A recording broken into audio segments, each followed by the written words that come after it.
waking up the tri-state each weekday. It's the My Morning Show with Bobby and Liberty on My 105.3. This is the My Morning Show with Bobby and Liberty on My 105.3. Lib, let's go to the phone for a very special guest. We've got Terry Lynn Durnall from the National Youth Advocate Program joining us here on the My Morning Show. How you doing today, Terry Lynn? I'm good. I'm glad to be on with you guys. Thanks for having me. I tell you what, we're excited because it seems like over the last handful of years, I have seen more and learned more about foster care and the foster care program and seen more organizations pop up in this area than I've ever seen before. So we're excited to have yet another one in Evansville, the National Youth Advocate Program. So Terry Lynn, if you would, just kind of tell us a little bit about what your program is. So the National Youth Advocate Program is excited to be joining Evansville. This is really, for us, a very important and final step in our journey, because now that we have picked up the Evansville and Terre Haute offices, the National Youth Advocate Program now covers the entire state of Indiana. So we're a foster care agency. We get referrals from the Department of Children's Services.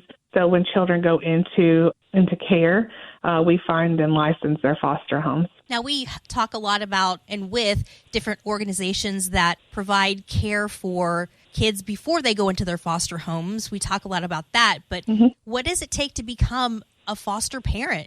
So, we've tried to simplify the process to become a foster parent as much as possible. And COVID did make that a little bit easier because, a lot of things went virtually. But it's still a very thorough process. We want to make sure that we're vetting and finding the absolute best foster homes for kiddos. But right now we still are offering those virtual trainings. So foster parents can get their license. Right now at the National Youth Advocate Program, we're able to license those homes, motivated homes, I should say, in 30 to 60 days, which is pretty quick. Part of that process includes all of your training, which, as I mentioned, they're virtual. So you just log online each night. We offer day and evening classes, but you just log into those classes with a trainer and another group of people who are getting licensed with yourself. And you get on there, you learn about these kids that are coming into care, how to best care for them, what to expect when they get to your home, things of that nature. And so we have that training process, and then we do an interview process where we actually come to your home. We come and visit you 2, 3, 4 times in your home. We get to know you and your family and make sure that this is a good fit for you and your family and any children that might be coming into your home. We're talking with Terry Lynn Durnall from the National Youth Advocate Program. Terry Lynn, I feel like saying there is a need for more foster parents is kind of an understatement. Can you speak more on that, how great the need is and how important it is for people to become fosters? Yeah, absolutely. There's always a need for foster parents, unfortunately. And I know a lot of people look to adopt and things of that nature, and that does sometimes happen in foster care, but the majority of these kids are coming into care just temporarily, and they just need a home that they can rely on to keep them safe and stable while, their parents are doing what they need to do in order to get them back. Currently, Indiana has about 12,000 children in care. Some of those are placed with relatives, and some of those are placed in foster homes themselves. But, all of these kids need stability, and that's what we're trying to provide them with these foster homes.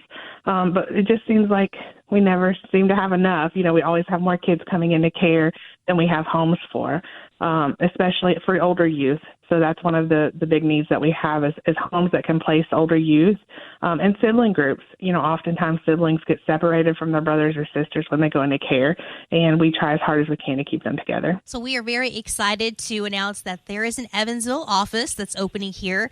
If someone wants to get a hold of you or be a part of this process, what do they need to do? Yeah, so the first step to getting your foster care license is it's an easy one. You can visit our website at www.fostercareindiana.org, or you can just give us a call. Our number is 1-877-692-7226. And so by getting a hold of either one of those numbers or that email that I provided with you, website, you will be linked up with us, and we will give you a call and go over the entire process. So we'll answer all your questions on that call. We'll tell you about what it takes to be a foster parent, what the minimum requirements are. We'll talk about the background checks and things like that you have to get through. And so it just starts with a phone call. That's Terry Lynn Durnall from the National Youth Advocate Program. I guess welcome to Evansville. Yes. Glad to have you guys here. Yes, thank you. Hopefully we can get more and more kids in foster homes and foster care. And we look forward to talking to you again and learning more about your organization. All right. Well, I appreciate it. Thank you guys so much for having us.